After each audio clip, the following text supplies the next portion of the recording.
ஹல்லேலூயா.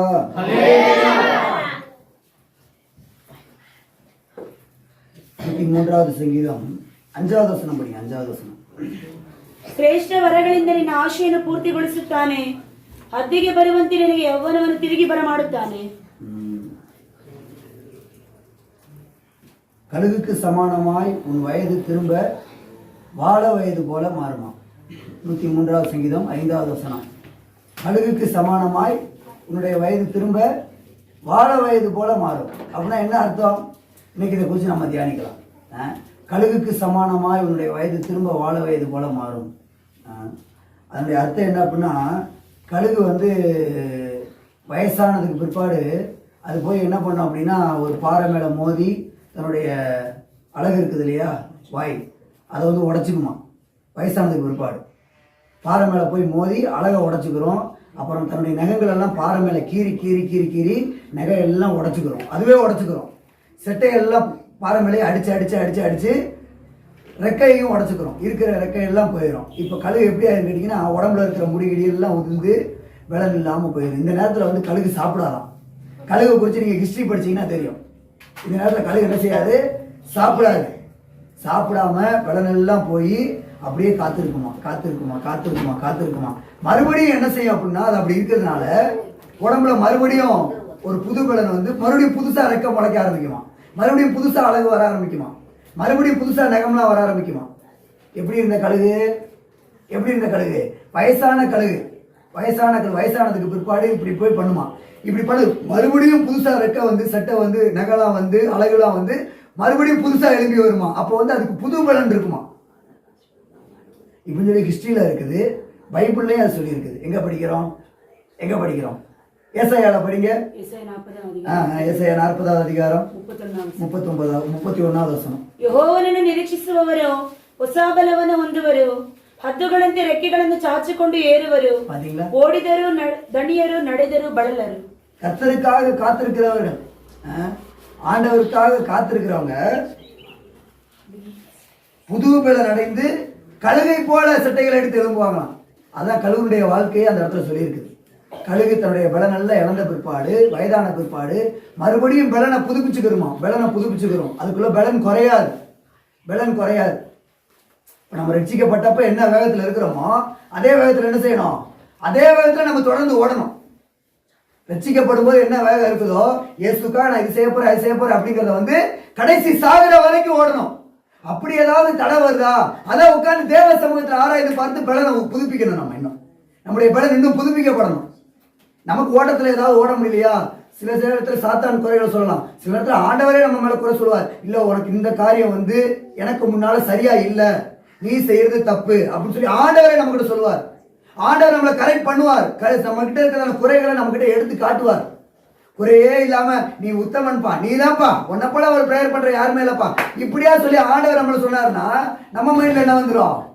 ஆண்டவரே சொல்றாருப்பா என்ன குறித்து, நான் உத்தமன், நான் நல்லா இருக்குன்னு ஆண்டவரே சொல்லிட்டாரு. இனி என்ன வேணாம்? இனி அவ்வளோ ஒன்றும் ப்ரேயர் பண்ணணும்னு அவசியம் இல்லை. அப்படியே ப்ரேயர் லைஃப்பை குறைச்சிக்கலாம். பலன் கம்மியாயிரும். ப்ரேயர் குறைஞ்சதுன்னா பலன் கம்மியாயிரும். ப்ரேயர் இன்னும் ஜாஸ்தி தான் பண்ணணும். நம்ம ஜாஸ்தி பண்ணணும். யாராவது ஒருத்தர் ஜோம் பண்ணுவாங்க, நம்ம உட்காந்துக்கலாம், நம்ம உட்காந்து சும்மா சோத்திரம் சொல்லலாம். இல்லை, அந்த இது இல்லை. நம்ம ப்ரேயருங்கிறது பிடிச்சா ப்ரேயர் ஒரு 1 hour அப்படியே கண்டினியூஸா சோத்ரா அடுத்தடுத்து காரியத்தை சொல்லி நம்முடைய குறைகளை முதலாவது அறிக்கையிட்டு ஜோம் பண்ணணும். ப்ரேயர்ல முதல் ப்ரேயர் அதான். யார் யாருக்கோ ஜோம் பண்றோம், தேசத்துக்காக ஜோம் பண்றோம், அவங்களுக்காக ஜோம் பண்றோம், இவங்களுக்காக ஜோம் பண்றோம். ஆனா அந்த ஜோம்ல கேட்கப்படுமா? நான் சரியா இருந்தா தான், நான் ஒரு நீதிமானா இருந்தா தான் என் ஜெபம் அங்க போய் கேட்கப்படும். நானே பயங்கரமான குப்பையிலையும் சேற்றுலையும் அழுக்குலையும் பாவத்திலையும் உட்காந்துக்கிட்டு தேசத்துக்காக கிரியை செய்யப்பா அப்படின்னு நான் கை தூக்குறேன்னா ஆண்டவர் என்ன பார்ப்பார்? என் ஜெபம் ஆண்டவருக்கு முன்னால துர்வாசனையா இருக்குமா, கெட்ட நாத்தமா இருக்குமா. பைபிள்ல இருக்கு, கெட்ட வாசனையா இருக்குமா. அப்படி நான் ஜெபம் பண்ணேன்னா அப்போ ஃபர்ஸ்ட் நான் என்ன பண்ணணும்? ப்ரேயர்ல ப்ரேயர் என்னதுதான்? நம்ம சுத்தம் பண்றது தான். கழுகை போல நம்முடைய பலன் புதுப்பிக்கப்படணும். ஆண்டவர் சொல்லியிருக்கிறார், கழுகை போல நான் உனக்கு வாழ வயதின் பலனை நான் திரும்ப கொடுக்கிறேன். கத்தினகாக எப்படி இருக்குது கன்னடத்தில்? கத்தினகாக திரும்பி எவ்வளவனும் வரமாடுவேணும். எவ்வளவனும் அதுல ஒரு வார்த்தை சொல்லியிருக்கு, யூத். வாலிப பிரயாயத்தில் நீ இருந்தது போல மறுபடியும் என்ன செய்வேன்? வாலிப பிரயாயத்தில் இருந்த அந்த பலன் இருக்குன்னு சொல்ல முடியுமா? நம்ம முடியுமா, சொல்ல முடியுமா? எனக்கு 20 வயசுல நான் 2 குடம் தண்ணி குடம் தூக்கிட்டு போவேன் அப்படின்னு சொல்லுவாங்க. 20 வயசுல. இப்போ தூக்கிட்டு போவீங்களா? அது நம்ம சொல்ல முடியுமா? 20 வயசுல 2 குடம் தண்ணி குடம் தூக்கிட்டு போவேன் நானு. இப்ப இப்ப இப்ப ஒரு குடத்தை நகட்டிக்கிறதுக்கு பலன் இல்லை. இப்ப ஒரு குடத்தை நகட்டி, சரீர பலன் ஆத்தும பலன் 2 இருக்குது நமக்கு. சரீரமும் பலமா இருக்கணும், மனசும் பலமா இருக்கணும். மனசுலயும் திடன் இருக்கணும், மனசும் பலவீனமா இருக்கக்கூடாது. ஆவியானவர் வந்துதான் மனசை பலப்படுத்துறாரு. ஆவியானவர் இல்லாம பசுத்தாவியே பெறாம ஒருத்தருடைய மனசு திடமா இருக்காது, பலமா இருக்காது, இருக்க முடியாது. ஆவியானவர் வந்தானே பலப்படுத்துறார். ஆவியானவர் எப்போ வர்றாரோ நமக்குள்ள, அப்பதான் நம்முடைய மனது பலப்படுத்தப்படுது. அப்ப ஆவியானவரே வரல அப்படின்னா, இன்னும் பரிசுத்தாவின் அபிஷேகமே பெறல அப்படின்னா எப்படி மனசு பலனா இருக்கும்? பலனா இருக்காது, கரைஞ்சு போயிடும். சின்ன சின்ன வார்த்தைகள் உடஞ்சு போயிடும். கோபம் பொங்கிக்கிட்டு வரும், இந்த கோபம் நிறைஞ்சுக்கிட்டு வரும். இதுக்கெல்லாம் காரணம் என்ன தெரியுமா? மனசுல பலவீனமா இருக்கிறோம். இவங்கெல்லாம் வந்து உற்சாகமான வார்த்தையை தான் கேட்கணும். எப்பவுமே உற்சாகமான என்கரேஜ் பண்ற வார்த்தைகளாக தான் கேட்கணும். கொஞ்சம் டிஸ்கரேஜ் ஆர்டர் கொடுத்தாருன்னா அவ்வளவுதான், சோத்திரம், அதோட மொத்தமா விட்டுட்டு ஓடி போயிடும். இருக்க மாட்டாங்க. அதனாலதான் சாமி வந்து பேதுருவை வந்து சாத்தான் தொடர்றதுக்கு முன்னால கேட்கிறான், ஒரு பெர்மிஷன் கேட்கிறான்.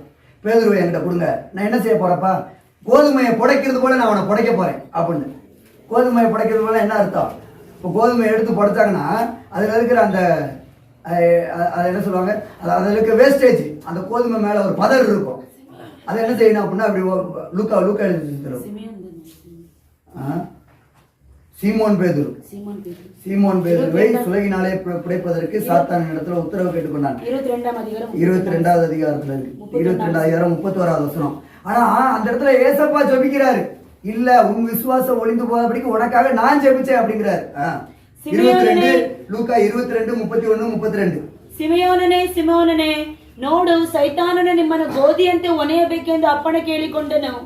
ಆದರೆ ನಿನ್ನ ನಂಬಿಕೆ ಕುಂದಿ ಹೋಗಬಾರದೆಂದು ನಾನು ನಿನ್ನ ವಿಷಯದಲ್ಲಿ ದೇವರಿಗೆ ವಿಜ್ಞಾಪನೆ ಮಾಡಿಕೊಂಡೆನು. ನೀನು ತಿರುಗಿಕೊಂಡ ಮೇಲೆ ನಿನ್ನ ಸಹೋದರನನ್ನು ದೃಢಪಡಿಸು. நீ அந்த இடத்துல சொல்லிடுறா பாருங்க. நீ திருகிட்டு என்ன பண்ண? நீ ஃபர்ஸ்ட் திரும்பு, அதுக்கப்புறம் என்ன பண்ணு? சகோதரரை திடப்படுத்து. நீ திரும்பு, நீ வந்து ஃபர்ஸ்ட் கரெக்டா ஆயிக்கோ, அதுக்கப்புறம் என்ன பண்ணு? சகோதரரை திடப்படுத்து. இன்னைக்கு மற்றவங்க கரெக்டா இருக்கணுங்கிறத நம்ம என்ன செய்யறோம்? அப்படியே ஃபோக்கஸ் பண்ணி அடிக்கிறோம். எனக்கு முன்னாடி அவன் கரெக்டா இருக்கணும், இவன் கரெக்டா இருக்கணும், அவங்க கரெக்டா இருக்கணும். நம்ம என்ன செய்யணும்? இப்ப திலீபன் வந்து கரெக்டா இருக்கணும்னா அவனுக்கு முன்னாடி திலீபன் கரெக்டா இருக்கணும், அவனுக்கு முன்னால நான் கரெக்டா இருக்கணும். நானே போன நாள் ரூட்டு போட்டுக்கிட்டு இருந்தேன். நான் திலீபன் என்ன செய்வான்? அங்கிளே அப்படித்தாப்பா, அங்கிளே நம்ம கூட என்ன செய்வாரு? நம்ம கூட அங்கிளே வந்து யூடியூப் பார்ப்பாரு. நம்மள என்ன செய்யலாம்? அங்கிள் கூட யூடியூப் பார்க்கலாம். அப்படியே அங்கிள் என் கூட சேர்த்துக்கிறோம். எங்களோட நாளைக்கு அவனை உட்கார அப்படின்னு நினைச்சுக்கோங்களேன். நீங்க மட்டும் யூடியூப் பாக்குறீங்க கேப்பா, என்ன நீ மட்டும் பாத்தீங்களா? அதனால நானும் பாக்குறேன். நீ மட்டும் பேசுறீல. இந்த பசங்க இத்தனை பேர் வாயில அந்த வார்த்தை வருது தெரியுமா? நீங்க மட்டும் சொல்றீங்க, நீ மட்டும் பேசுற, நீங்க மட்டும் சொல்றீங்க. இதெல்லாம் என்ன விஷயம் அப்படின்னா, என்ன இல்ல, சாத்தா உன்னை புடைக்கிறான், சுலகளை போட்டு உன்னை புடைக்கிறான். இங்க என்ன செய்யும் அப்படின்னா, புடைக்கும் போது அதான் அந்த விஷயம் சொன்ன, சுலகளை கோதுமையை போட்டு புடைக்கும் போது அதுல இருக்கிற அந்த வேஸ்டேஜ், தூசி எல்லாமே என்ன செய்ய பறந்து போயிடும். வெறும் கோதுமை மணி மட்டும்தான் சுலகளை நிற்கும். கோதுமை என்ன தெரியுமா அதோட அர்த்தம்? சாத்தா நம்மளை புடைக்கும் போது ஆண்டவர் விட்டு கொடுக்க மாட்டார். ஒருவேளை நம்மளை புடைச்சா, நம்ம ஆண்டவருக்குள்ள இல்லை அப்படின்னா, ஆண்டவர் நம்மளோட இல்லை அப்படின்னா சாத்தா நம்மளை புடைச்சிருவான். அப்படி புடைக்கும் போது நான் ஒரு கோதுமை மணியா இருந்தா அந்த சுலகுல இருப்பேன். எது சுலகு? சர்ச்சு தான் சுலகு, சபை தான் சுலகு. இதுதான் நமக்கு, இந்த தேவனுடைய ஐக்கியம் தான் நமக்கு சுலகு. இதுலதான் ஆண்டவர் நம்மளை புடைக்கிறார். புடைக்கும் போது நான் ஒரு தூசியா இருந்தா என்ன செஞ்சிருவேன்?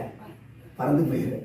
இந்த சபையில என்ன பார்க்க முடியாது, இந்த ஐக்கியத்துல என்ன பார்க்க முடியாது, கிறிஸ்தவ வாழ்க்கையில இருக்க முடியாது. கிறிஸ்தவ வாழ்க்கைங்கிறது ரொம்ப டஃப்பான காரியம், அதே நேரத்துல ரொம்ப ஈஸியான காரியம். ஆண்டவர் உன் கூட இருந்தா இது ரொம்ப ஈஸியான காரியம். ஆண்டவர் உன் கூட இல்லை அப்படின்னா இந்த வாழ்க்கை ஒவ்வொரு நாளும் வேதனை, நரகமாத்தான் இருக்கும். பேருக்கு நம்ம வெளியே வந்து நான் ஒரு கிறிஸ்டியன் அப்படின்னு சொல்லி வந்துக்கலாம். நான் வந்து ஒரு கிறிஸ்டியன் அப்படின்னு சொல்லி நம்ம இருந்துக்கலாம். ஆனா ஆண்டவர் நம்ம கூட இல்லை அப்படின்னா புடைக்கிறப்ப தெரிஞ்சிடும். ஆண்டவர் புடைக்க ஒப்பு கொடுப்பார்ல, புடைக்கிறப்ப தெரிஞ்சிடும். கோதுமைனா அது சுலகுல இருக்கும், தூசினா என்ன செஞ்சிடும்? பறந்து போயிடும். அங்க பேதுருக்கு சொல்றாரு ஆண்டவர். பேதுரு என்ன சொல்றாரு? உன்னை புடைக்க கூடாதுன்னு சொல்லி நான் வேண்டிக்கிட்டேன் அப்படிங்கிறாரு. உன்னை புடைக்க கூடாதுன்னு சொல்லி உனக்காக நான் ஜெபிச்சேன். உன் நம்பிக்கை கெட்டு போயிடக்கூடாதுன்னு சொல்லி உனக்காக நான் ஜெபிச்சேன். நீ திரும்பு, அடுத்து என்ன பண்ண? மற்றவங்களையும் திருப்பு. இதுதான் இன்னைக்கு.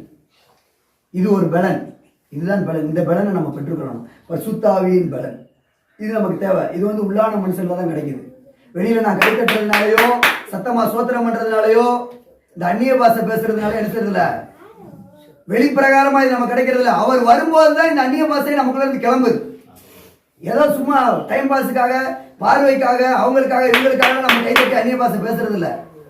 ஆவியானவர் வரும்போது காத்து அடிக்கும் போது தான் என்ன செய்யுது, ஒரு அசைவு உண்டாகுது. அசைவு உண்டாச்சா? அசைவு உண்டாது. சும்மா அந்நிய பாஷை பேசுறது இல்லை. அப்படி யாரும் பேசவும் முடியாது, பேச முடியாது. பரிசுத்த ஆவியானவர் அந்த காத்து பலமா அடிக்கும் போது மேல் வீட்டுல அடிச்சிச்சு பாருங்க. அப்போஸ்தலர் 2வது அதிகாரத்துல பலத்த காற்று ஒண்ணு வீசுச்சு. அது வீசும் போது அங்க ஒரு அசைவு உண்டாச்சு. அங்கதான் வந்து எல்லாம் அந்நிய பாஷை பேச ஆரம்பிச்சாங்க. அப்போஸ்தலர் 2வது அதிகாரம் 2வது ವಚನ. ಆಗ ಬಿರುಗಾಳಿ ಬೀಸುತ್ತದೋ ಎಂಬಂತೆ ಪಕ್ಕನೆ ಆಕಾಶದೊಳಗಿಂದ ಒಂದು ಶಬ್ದ ಉಂಟಾಗಿ ಅವರು ಕೂತಿದ್ದ ಮನೆಯನ್ನೆಲ್ಲ ತುಂಬಿಕೊಂಡಿತು. பாத்தீங்களா? சரி, அதுக்கப்புறமா ಅದಲ್ಲದೆ ಉರಿಯಂತಿದ್ದ ನಾಲಿಗೆಗಳು ವಿಂಗಡಿಸಿಕೊಳ್ಳುವ ಹಾಗೆ ಅವರಿಗೆ ಕಾಣಿಸಿ ಅವರಲ್ಲಿ ಒಬ್ಬೊಬ್ಬರ ಮೇಲೆ ಒಂದೊಂದಾಗಿ ಕೂತುಕೊಂಡವು. ಆಗ ಅವರೆಲ್ಲರೂ ಪವಿತ್ರಾತ್ಮ ಭರಿತರಾಗಿ ಆ ಆತ್ಮ ತಮ್ಮ ತಮಗೆ ನುಡಿಯುವ ಶಕ್ತಿಯು ಕೊಡುವ ಪ್ರಕಾರ ಬೇರೆ ಬೇರೆ ಭಾಷೆಗಳಿಂದ ಮಾತನಾಡುವುದಕ್ಕೆ ಪ್ರಾರಂಭಿಸಿದರು. எப்ப வேற வேற பேச ஆரம்பிச்சாங்க? எப்ப ஒரு பலத்த காத்து வீசிச்சு. அது வீசணும் நம்ம வாழ்க்கையில. ஆவியானவருக்கு தேவ சமூகத்துக்கு வரும்பொழுதெல்லாம் நம்ம எரியாமல் ஒரு பலத்த காத்து நமக்குள்ள இருந்து வீசணும். ஆவியானவருடைய காத்து வீசணும். நேற்றுக்கு தான் நாங்கள் இதை குறித்து தியானிச்சா கரெக்டாக ஆண்டர் இன்னைக்கு மெசேஜ் கொடுத்தாரு. நேற்றுக்கு இல்லை, நைட்டு தான். நைட்டு ஒரு 2 மணி 2:30 இதை குறித்து பேசிக்கிட்டு இருந்தா கரெக்டாக இன்னைக்கு அதே வசனமே. கழுகை போல நம்முடைய பலன் புதுப்பிக்கப்பட வேண்டும். வேதத்துல நம்ம 2 பேரை படிக்கிறோம். இதெல்லாம் தியானிச்சது தான். நைட் நாங்கள் தியானிச்சோம். 2 பேரை நம்ம படிக்கிறோம். ஒன்று, 2 பேருக்கு பலன் குறையவே இல்லை. அதாவது எகிப்தை விட்டு கிளம்பிட்டு கானானுக்கு வந்து சேர்றாங்க. இந்த டிராவல் டைம் பார்த்தீங்கன்னா 40 வருஷம். அப்போ வந்து அவருக்கு ஏஜ் என்ன அப்படின்னா, அந்த மனுஷனுக்கு 45 வயசு.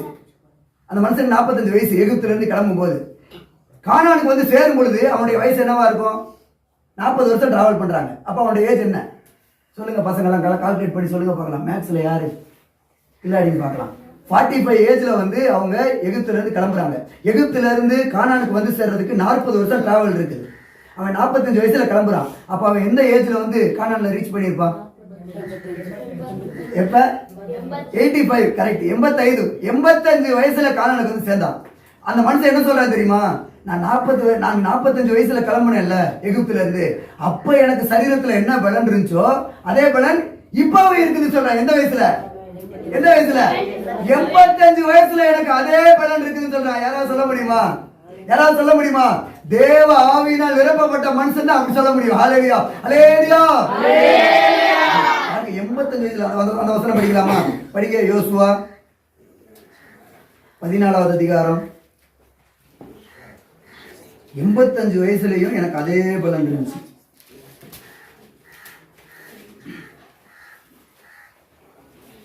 10வது வசனம் படிங்க. 10:11. யோசுவா 14:10-11. ಯೆಹೋವನ ಈ ಮಾತುಗಳನ್ನು ಮೋಶೆಗೆ ಹೇಳಿದಂದಿನಿಂದ ಇಸ್ರಾಯೇಲರ ಅರಣ್ಯದಲ್ಲಿ ಅಲೆಯುತ್ತಿದ್ದ ವರ್ಷಗಳು ಸೇರಿ 45 ವರ್ಷಗಳು ದಾಟಿದವು. ಯೆಹೋವನು ತಾನು ನುಡಿದಂತೆಯೇ ಈ ಕಾಲವೆಲ್ಲ ನನ್ನನ್ನು ಜೀವದಿಂದ ಉಳಿಸಿದ್ದಾನೆ. ಈಗ ನಾನು 85 ವರ್ಷದವನಾಗಿದ್ದೇನೆ. ಮೋಶೆಯು ನನ್ನನ್ನು ಕಳುಹಿಸಿದಾಗ ನನಗೆ ಎಷ್ಟು ಬಲವಿತ್ತೋ, ಈಗಲೂ ಅಷ್ಟಿದೆ. இப்ப ஏஜ் என்ன? 85. பாத்தீங்களா? எனக்கு இதை படிச்ச உடனே, ஆண்டவரே எனக்கு அப்படி ஒரு பலன் தாங்க ஏசப்பா. நானும் சாகுற வரைக்கும் 85 வயசு வரைக்கும் இந்த பூமியில உயிரோட இருப்போமா தெரியாது. அதுக்குள்ள ஆண்டவர் வந்தாலும் வந்துருவார். நம்ம எல்லாரும் ஆண்டுடைய வருகையில் எடுத்துக்கொள்ளப்படுவோம். அதுக்குள்ள என்ன நடக்குமோ தெரியாது. ஒருவேளை அப்படி நம்ம உயிரோட இருந்தா கடைசி வரைக்கும் என்ன செய்யணும்? அதே பலனோட ஓடணுங்க. 45 வயசுல எனக்கு இருந்த அதே பலன் 85 வயசுலயும் எனக்கு அந்த பலன் குறையவே இல்லைன்னு சொல்லி ஒரு மனுஷன் சொல்றாரு. என்ன ஒரு பலன் இருந்திருக்கு பாருங்க. இது சரீர பலன் கிடையாது நீங்க நினைக்கிற மாதிரி. ஆத்மாவுல பலன். ஆத்ம பலன். அதான் நம்முடைய சரீரத்தையும் பலப்படுத்துது. அதனாலதான் 3 யோவான் எழுதும்போது எழுதுறாரு, உன் ஆத்மா எப்படி பலமா இருக்குதோ, உன் ஆத்மா எப்படி வாழ்கிறதோ அதே போலதான் நீ எல்லாத்திலையும் வாழணும். ஆத்மாவுல எப்படி வாழ்கிறோமோ அப்படித்தான் எல்லாவற்றிலையும் வாழணும். எங்க படிக்கிறோம்? 3 யோவான் 2வது வசனமா? 3 யோவான். ಪ್ರಿಯರೇ, ನೀನು ಆತ್ಮ ವಿಷಯದಲ್ಲಿ ಅಭಿವೃದ್ಧಿ ಹೊಂದುವ ಪ್ರಕಾರ ಎಲ್ಲಾ ವಿಷಯಗಳಲ್ಲಿ ಅಭಿವೃದ್ಧಿ ಹೊಂದಿ எப்படி எப்படி எப்படி எதுல அபிவிருத்தி வரணும்? அபிவிருத்தி எதுல வரணும்? எதுல? நம்ம செய்யற வேலையிலயோ, நம்ம குடும்பத்திலேயோ, இல்ல நம்ம நம்ம சம்பந்தப்பட்ட காரியங்கள அபிவிருத்தி இல்ல. எதுல வரணும் அபிவிருத்தி? அபிவிருத்தி எதுல வரணும்? மறுபடியும் படிக்கப்பா. ಪ್ರಿಯರೇ, ನೀವು ಆತ್ಮ ವಿಷಯದಲ್ಲಿ ಅಭಿವೃದ್ಧಿ ಹೊಂದಿ ಆತ್ಮ ವಿಷಯದಲ್ಲಿ ಅಭಿವೃದ್ಧಿ ಹೊಂದಬೇಕು. ஹalleluya. அவன் பாருங்க, ஆவிக்குரிய ஜீவியத்துல ஆத்மாவுல நம்முடைய உள்ளான மனுஷன்ல அபிவிருத்தி வந்துடும். அப்படியே வளர்ந்துட்டே போகணும், வளர்ந்துட்டே போகணும். இப்ப இந்த சபைக்குள்ள நாங்க வந்து 2 வருஷம் ஆச்சு. ஆரம்பத்துல வந்த மாதிரி இந்த 2 வருஷத்துக்கு முன்னால எப்படி இருந்தோம் அதே மாதிரி அப்படியே நான் பேசிட்டு அப்படியே இருந்து எனக்கு ஒரு ரெவலேஷன் இல்லாம, ஒரு வெளிப்படுத்தல் இல்லாம, ஒரு பைபிள் ரீடிங் இல்லாம, ஒரு பிரேயர் இல்லாம அப்படியே நான் இருந்துட்டு இருந்தேன் அப்படின்னா அது வளர்ச்சியா? அது வளர்ச்சியா? அது வளர்ச்சி இல்லை. நாளுக்கு நாள் பைபிள் படிக்க படிக்க புது புது வசனங்கள் நமக்கு கிடைக்கணும், புதிய புதிய வெளிப்படுத்தல் ஆண்டவர் நமக்கு கொடுக்கணும். இன்னும் முன்னால நம்ம எப்படி போகணும், நம்முடைய ஜனங்களை எப்படி கொண்டு போகணுங்கிற ஒரு வெளிப்படுத்தல், ஒரு விசன், ஒரு வெளிச்சம், ஒரு தரிசனம் நமக்கு உண்டாகிக்கிட்டே இருக்கணும். இது அபிவிருத்தி. அபிவிருத்தி ஆவிக்குரிய ஜீவியத்துல அபிவிருத்தி எனக்குள்ளேயும் உண்டாகும், ஜனங்களுக்குள்ளேயும் உண்டாகும். ஜனங்களுக்குள்ளே விட இது ஒரு ஆவிக்குரிய அபிவிருத்தி. அபிவிருத்தி ஆத்துமாவுல அபிவிருத்தி அதுலதான் உண்டாகிறது போல எல்லா காரியத்திலையும் ಅಭಿವೃದ್ಧಿ ಹೊಂದು. ಫಸ್ಟ್ ಆತ್ಮದಲ್ಲಿ ಅಭಿವೃದ್ಧಿ ಹೊಂದು ಅದನ್ನ ಪ್ರಕಾರನೇ எல்லா காரியம் அது மாதிரியே வந்து எல்லா காரியத்திலையும் வளர்ந்துட்டு வாங்க. அதுல மாதிரியே எல்லா காரியத்திலையும் ஆசீர்வதிக்கப்படுங்க. ஃபர்ஸ்ட் ஆத்மாவில் அந்த ஆசீர்வாதத்தை பெற்றுக்கொள்ளுங்க, ஆத்ம பலனை பெற்றுக்கொள்ளுங்க. இப்ப சொன்னா யோசுவா இந்த காலேபு குறித்து சொன்னா, அவனோட பேர் காலேபு. 45 வயசுல இருந்த அந்த பலன் எனக்கு 85 வயசுல இருக்குன்னு சொல்றாரு. அந்த மனுஷனுடைய பேர் என்ன பேரு? காலேப். காலேப் காலேபு தான் அப்படி சொல்றாரு அந்த வார்த்தையை. இவருக்கு இப்படி சொல்றதுக்கு காரணம் என்ன தெரியுமா? இவருக்குள்ள ஒரு நம்பிக்கை இருந்துச்சு. எப்ப எகிப்துல இருந்து கிளம்புற அந்த நாள்ல என்னன்னு, கண்டிப்பா நான் கானான் போய் சேருவேன் அப்படிங்கிறதான ஒரு பெரிய நம்பிக்கை இருந்துச்சு. ஆண்டவர் என்னை அழைச்சி அந்த இடத்துக்கு கொண்டு போய் சேர்ப்பார், ஆண்டவர் எதுக்காக என்னை பிடிச்சாரோ அந்த நோக்கத்தை நிறைவேற்றுவார்கிறதான நம்பிக்கை அவருக்குள்ள இருந்துச்சு. அதனாலதான் பலன் குறையல. அவர் குறித்து நீங்க படிச்சீங்கன்னா தெரியும். காலேபை குறித்து பைபிள்ல படிச்சீங்கன்னா, அவருடைய ஹிஸ்டரியை படிச்சுட்டு வந்தீங்கன்னா தெரியும். அவர் சொல்றாரு, ஆரம்பத்தில் சொல்றாரு, அதாவது அந்த கானான் தேசத்தை பிடிக்கிறதுக்கு முன்னால, கானான் தேசங்கிறது ஆண்டவர் இஸ்ரவேல் ஜனங்களுக்கு வாக்கு பண்ணின தேசம். இந்த தேசத்துக்கு தான் நான் அவங்களை அழைச்சிருக்கிறேன், பாலும் தேனும் ஓடுகிற கானான் தேசத்துக்கு நான் அவங்களை கூட்டிட்டு போறேன் வாங்கன்னு சொல்லி தான் கூட்டிட்டு போறாரு. அந்த தேசத்துக்கு பக்கத்துல வந்ததுக்கு பிற்பாடு அந்த தேசத்தை போய் வேவு பார்த்துட்டு வாங்கன்னு சொல்லி கொஞ்சம் பேர் அனுப்பி விடுறாரு. மோசே அனுப்பி விடுறாரு. போயிட்டு வந்தவங்க எல்லாருமே என்ன சொன்னாங்க தெரியுமா? கானான் தேசத்தை போய் பாட்டு வந்தவங்க என்ன சொன்னாங்க?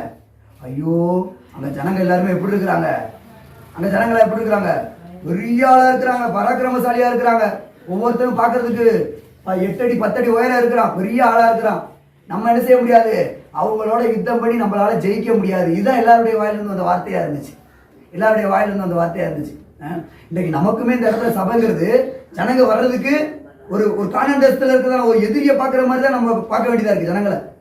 ஜனங்களுக்கு பின்னால இருக்கிற வல்லமைய, இந்த சர்ச்சுக்குள்ள ஒரு ஆத்மா புதுசா வரணும்னாலே அது அவ்வளோ பெரிய கஷ்டமான ஒரு காரியமா இருக்குது. ஆனா யோசுவா காலேப் போலதான் நம்ம பேசணும். என்ன செய்யணும்? ஆண்டவர் இந்த தேசத்தை எங்களுக்கு கொடுப்பார். ஹல்லேலூயா. அதான் அன்றைக்கு யோசுவாவுடைய எல்லாரும் போனாங்க, 10 பேர் என்னமோ போனாங்க. அதுல இவங்க 2 பேர் தான் என்ன சொல்றாங்க, தைரியமான வார்த்தைகள் பேசுறாங்க. ஆண்டவர் அந்த தேசத்தை நமக்கு கொடுப்பார். அவங்க எவ்வளவு பலசாலியா இருந்தா என்ன, அவங்க எவ்வளவு பெரிய சத்துருக்களா இருந்தானே, எவ்வளவு பெரிய பலவானா இருந்தா என்ன, இந்த தேசத்தை ஆண்டவர் நமக்கு கொடுப்பார். ஹல்லேலூயா. இதுதான் அவங்களுடைய வாயிலிருந்து வந்த வார்த்தையா இருந்துச்சு. அவங்க பின்னால பேசல, நமக்கு எப்படி கிடைக்கும், நமக்கு இங்கெல்லாம் யாரும் வரமாட்டாங்க, இங்க யாருக்கையா வர போறாங்க, இப்படி அவங்க பேசல. என்ன சொன்னாங்க? ஆண்டவர் இந்த தேசத்தை கொடுப்பார். ஹல்லேலூயா. இதுதான் ஒரு நம்பிக்கையின் வார்த்தை. இந்த வார்த்தை தான் அவங்கள கொண்டு வந்து சேர்த்துச்சு. காலேபையும் யோசுவாவையும் கொண்டு வந்து சேர்த்துச்சு. கடைசியில் அவங்க வந்து சேர்ந்தாங்க அந்த இடத்துக்கு.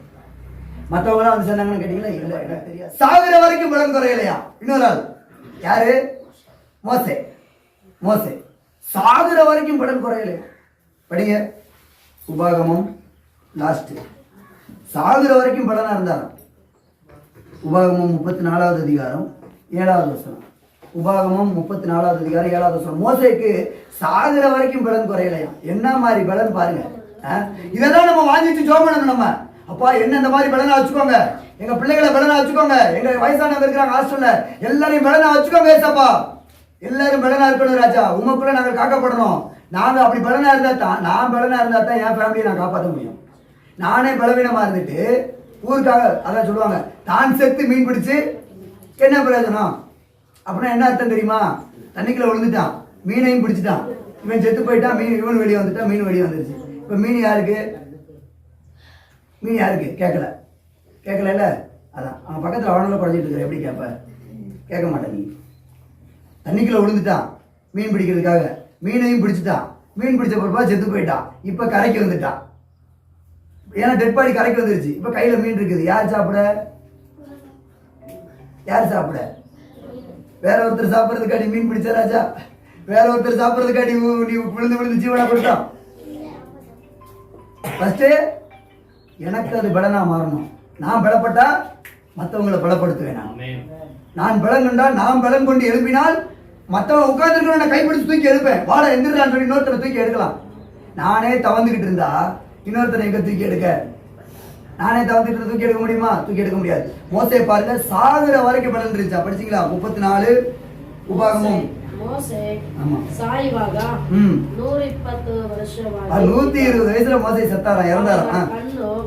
ಅವನ ಕಣ್ಣು ಮೊಬ್ಬಾಗಲಿಲ್ಲ, ಅವನ ಜೀವ ಕಳೆ ಕುಂದಿ ಹೋಗಲಿಲ್ಲ. ஹல்லேலூயா, ஹல்லேலூயா. நம்மளுக்கு 8 வயசு 10 வயசுலயே வந்து வயசாகி போச்சு.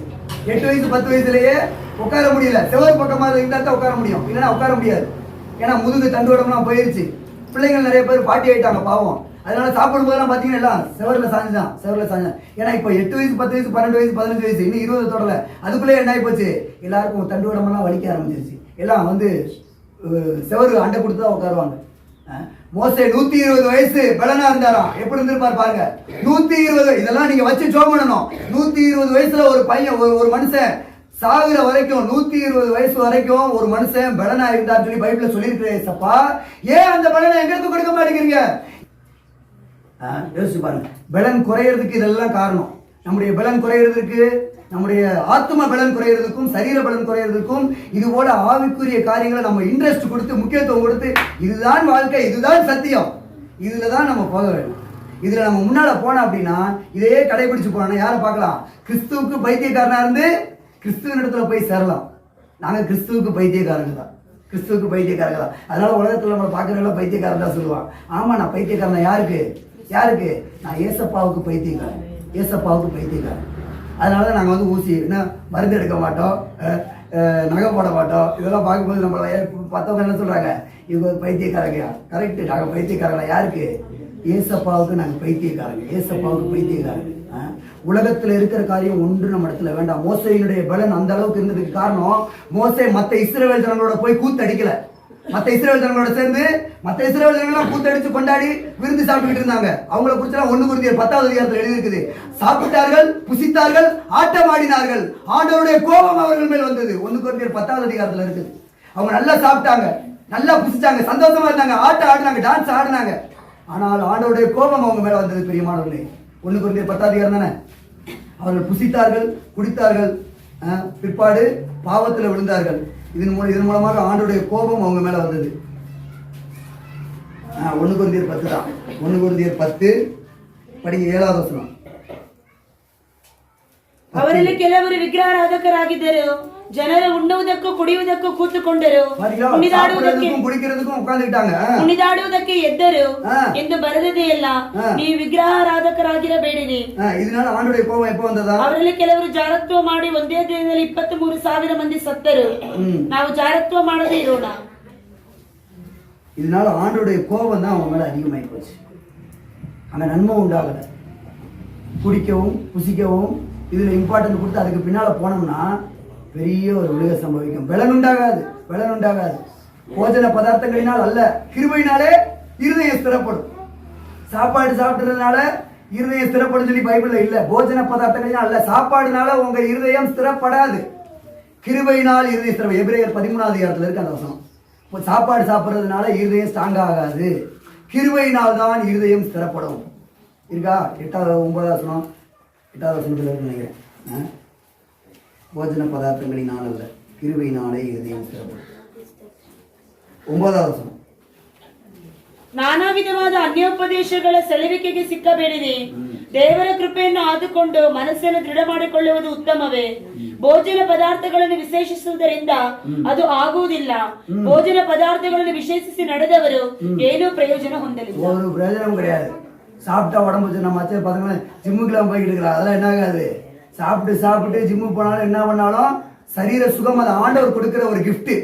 சரீர சுகம் அது தெய்வீக சுகம், ஆண்டவர் கொடுக்கிற ஒரு ஆரோக்கியம். அதை மனுஷனால எடுத்துக்க முடியாது, ஆண்டவர் தான் கொடுக்கணும். ஆண்டவர் நமக்கு கிருபையா ஈவா இரக்கமாய் கொடுக்கிறது சரீர சுகம். அதுக்காக மனுஷன் எவ்வளவு பிரயாசப்பட்டாலும், ஜிம்முக்கு போய் என்னதான் பாடி பில்ட் பண்ணி அது பண்ணி இது பண்ணி நாங்கள் தங்களை காத்துக்கிட்டாலும், ஒரு ஃபேமஸான நடிகர் இல்லையா, எல்லாருக்கும் தெரியும், நம்ம எல்லாருக்கும் தெரியும், ஒரு ஃபேமஸான நடிகர் தன்னுடைய உடம்பை பாதுகாத்துக்கிறது அவ்வளோ முக்கியத்துவம் கொடுத்தார். கடைசியில் ஜிம்முக்கு போய் அவர் எக்ஸசைஸ் பண்ணிக்கிட்டு இருக்கும்போது தான் அவருடைய ஹார்ட் நின்றுச்சு. அதை யாராவது தடுக்க முடியுமா சொல்லுங்க? அதை யாராவது தடுக்க முடியுமா? ஒரு ஜிம்முக்கு போறதுனாலயோ ஒரு பலமான ஆகாரம் சாப்பிட்றதுனாலயோ நம்முடைய மரணத்தை நம்மளால தடுக்க முடியாது. நம்ம திடப்படுத்த முடியாது. நம்ம இன்னும் பலனை புதுப்பிக்க முடியாது. எதனாலதான் புதுப்பிக்க முடியும்? கிருபையினால் இருதயம் ஸ்திரப்படும். தமிழ்ல சூப்பரா எழுதிருக்கு. போஜன பதார்த்தங்களினால் அல்ல, சாப்பிடுறதுனாலயோ குடிக்கிறதுனாலயோ இல்ல, கிருபையினால் இருதயம் ஸ்திரப்படும். ஆமென். ஆண்டவர் கிருபையினால நம்ம எல்லாரும் இருதயத்தை ஸ்திரப்படுத்தி அந்த கழுகுக்கு சமானமான ஒரு வயதை, அந்த வாழ வயதின் பலனை ஆண்டவர் நமக்கு கிருபையாய் கொடுக்கட்டும். அதனால அந்த ஒரு பலனுக்காக என்ன செய்வோம்? இனிமே நீ பண்ற ஒவ்வொரு ஸ்தோத்திரமும் உனக்கு பலனா மாறு. நான் இன்னைக்கு சொல்றேன் கேளுங்க. இங்க பண்ற தேவ சமூகத்துல வந்து பிரேயர்ல நம்ம எவ்வளவு சத்தமா ஸ்தோத்திரம் பலன் கொடுக்கிறோமோ அந்த அளவுக்கு பலன் நமக்கு உண்டாகுது. எந்த அளவுக்கு ஜீவன் நம்ம இருந்து போகுதோ அந்த அளவுக்கு. அதனாலதான் நான் வந்து கத்துறேன். அவ்வளோ சத்தமா ஏன் கத்தி பாட்டு பாடணும்? அவ்வளவு சத்தமா ஏன் கை தட்டணும்? நல்லா கை வலிக்கிற மாதிரி ஏன் கை தட்டணும்? என்னுடைய ஜீவன் போகும்போது எனக்குள்ள கிறிஸ்துவின் ஜீவன் உண்டாகுது. ஹல்லேலூயா. அந்த ஒரு நம்பிக்கையினாலதான் நம்ம சத்தமா ஸ்தோத்திரம் பண்றோம். அந்த ஒரு நம்பிக்கையில தான் சத்தமா கை தட்டுறோம். அந்த ஒரு நம்பிக்கையில தான் சத்தமா பாட்டு பாடுறோம். இதுதான் நம்முடைய நம்பிக்கை. என் ஜீவன் இங்க வெளியே போச்சுன்னா எந்த ஜீவன் உள்ள வருது? கிறிஸ்துவின் ஜீவன், கிறிஸ்துவின் பலன் நமக்குள்ள வருது. ஹல்லேலூயா. இனிமே இந்த ஸ்தோத்திரம் பண்றது பாட்டு பாடுறதெல்லாம் டிமாண்ட் பண்ணாதீங்க. நல்லா கை தட்டணும், நல்லா பாட்டு பாடணும், நல்லா ஸ்தோத்திரம் பண்ணணும். யாருக்காக பண்றோம்? ஆண்டவருக்காக பண்றோம். ஆண்டவருடைய அந்த பலன் சக்தி நமக்குள்ள வருது. நம்ம அறியாமல் நமக்குள்ள வருது, நமக்கே தெரியாமல் நமக்குள்ள வருது. அதுதான் நமக்கு பலனாக மாறுது. ஹல்லேலூயா. அந்த வசனங்களின்படி ஆண்டவர் நம்ம நடத்துவார்கள். கர்த்தருக்கு ஸ்தோத்திரம்.